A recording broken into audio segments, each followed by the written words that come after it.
ન્યૂઝમાં આપ સૌનું હાર્દિક સ્વાગત છે। આવો જોઈએ આજના સમાચાર। મકાઈની આડમાં પોસ્ટ દોડવાની હેરાફેરીના કારસ્તાને પકડી પાડી કુલ 389 કિલો 800 ગ્રામ કિંમત ₹11,69,400 તેમજ અન્ય મુદ્દામાલ કિંમત ₹32,74,400 પકડી પાડતી એસઓજી સુરેન્દ્રનગર શ્રી ગિરીશ પંડ્યા સાહેબ નાયબ પોલીસ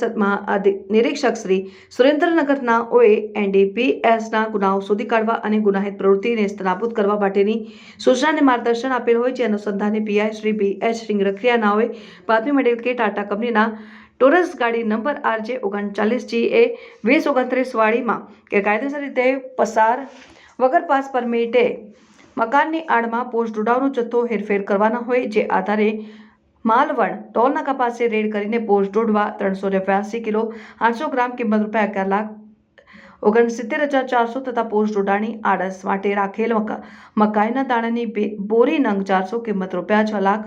તથા ટાટા કંપનીની ગાડી કિંમત ₹15 લાખ અને મોબાઈલ નંગ એક કિંમત ₹5,000 સાથે મળી કુલ મુદ્દામાલ 32,74,400 મુદ્દામાલ રેડ દરમિયાન કબજે કરી બજાણા પોલીસ સ્ટેશન ખાતે ગુનો રજીસ્ટર કરાયેલ છે। કામગીરીમાં રોકાયેલ પોલીસ અધિકારીમાં Shri BS Singarakhiya, PSI Shri NH Chudasama, Shri NA Raima, bureau chief Parmar Bhagirathsinh, news 7 India.